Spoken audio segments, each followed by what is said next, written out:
wabarakatuh. Salam sejahtera untuk kita semua.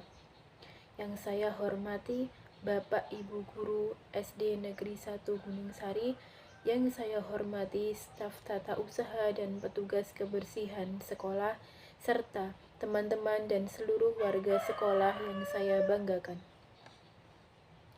Pertama-tama, marilah kita panjatkan puji syukur kehadirat Allah Subhanahu wa Ta'ala, Tuhan yang Maha Esa, karena berkat rahmat dan karunia-Nya kita dapat berkumpul dalam keadaan sehat dan semangat di pagi hari yang cerah ini. Semoga kebersamaan kita hari ini membawa manfaat bagi kita semua.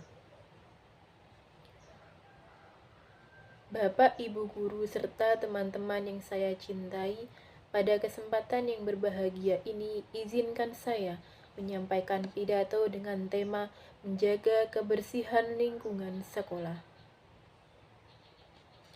Teman-teman sekalian, kita semua tentu tahu bahwa kebersihan adalah sebagian dari iman. Itu artinya, menjaga kebersihan bukan hanya kewajiban sebagai warga sekolah, tetapi juga sebagai bentuk tanggung jawab moral dan spiritual kita. Namun, seringkali kita lupa bahwa lingkungan yang bersih tidak akan tercipta begitu saja. Lingkungan yang bersih memerlukan kesadaran, kebiasaan, dan kerjasama dari semua pihak.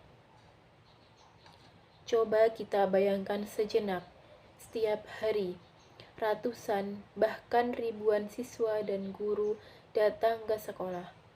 Kita makan, minum, menulis, bermain, dan melakukan berbagai aktivitas lainnya.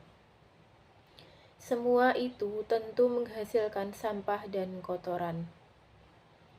Jika tidak kita kelola dengan baik, maka bukan kenyamanan yang kita dapatkan, melainkan bau tidak sedap, lingkungan yang kumuh, dan bahkan potensi munculnya penyakit.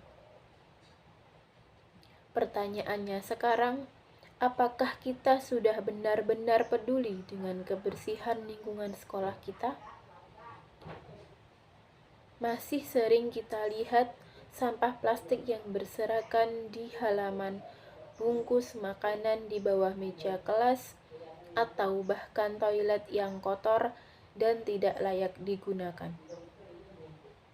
Padahal semua itu bisa dicegah jika kita punya rasa tanggung jawab dan rasa memiliki terhadap sekolah ini.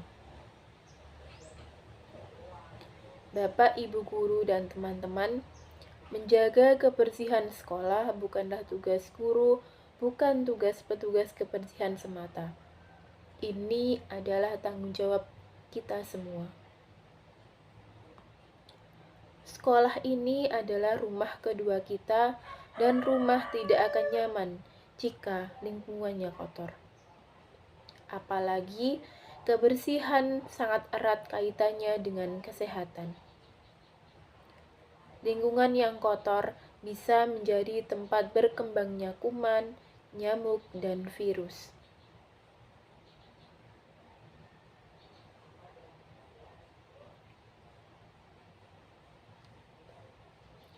Coba bayangkan jika karena sampah yang tidak dibuang pada tempatnya, selokan jadi tersumbat, lalu air menggenang, dan nyamuk bertelur. Akibatnya, kita bisa terkena demam berdarah. Atau karena toilet yang kotor, teman kita bisa terkena infeksi saluran pencernaan. Semua itu berawal dari hal kecil yang kita anggap sepele.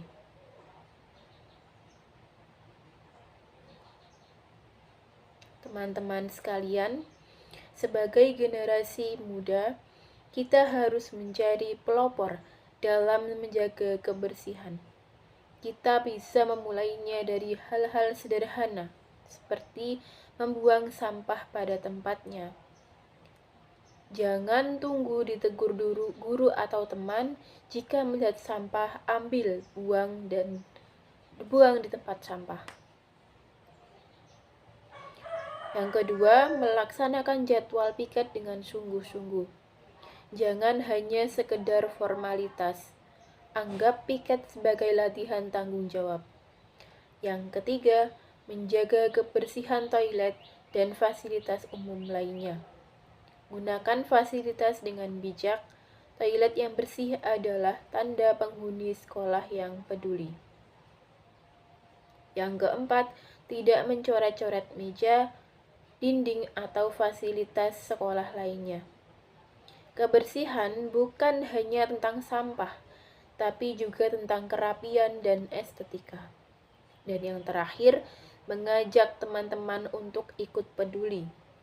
Jika ada yang membuang sampah sembarangan, jangan takut untuk mengingatkan dengan sopan. Bayangkan jika seluruh siswa dan guru melakukan ini setiap hari, maka bukan hanya sekolah kita akan bersih, tapi juga menjadi tempat belajar yang nyaman, sehat, dan penuh semangat. Bapak, Ibu, serta teman-teman yang saya hormati, kita semua ingin sukses, ingin berprestasi, dan ingin menjadi pribadi yang baik. Tapi kesuksesan tidak hanya diukur dari nilai ujian atau lomba. Sukses juga diukur dari bagaimana kita menjaga lingkungan dan menunjukkan karakter yang baik. Kebersihan adalah salah satu cerminan karakter itu. Mari kita jadikan kebersihan sebagai budaya, bukan sekedar kewajiban. Mari kita bentuk lingkungan sekolah yang tidak hanya bersih secara fisik, tapi juga bersih dalam pikiran dan sikap. Jika lingkungan bersih, maka belajar pun menjadi lebih fokus dan menyenangkan. Akhir kata, saya mengajak seluruh warga sekolah, dari kepala sekolah, guru, staf, hingga seluruh siswa untuk bekerja sama menjaga lingkungan sekolah kita tercinta. Karena sekolah ini bukan hanya tempat belajar, tetapi tempat membentuk masa depan kita. Sekian pidato yang dapat saya sampaikan. Mohon maaf bila ada kekurangan dan dalam penyampaian. Mari kita buktikan bahwa kita adalah generasi yang peduli, bertanggung jawab, dan cinta kebersihan. Wassalamualaikum warahmatullahi wabarakatuh. Terima kasih dan salam bersih.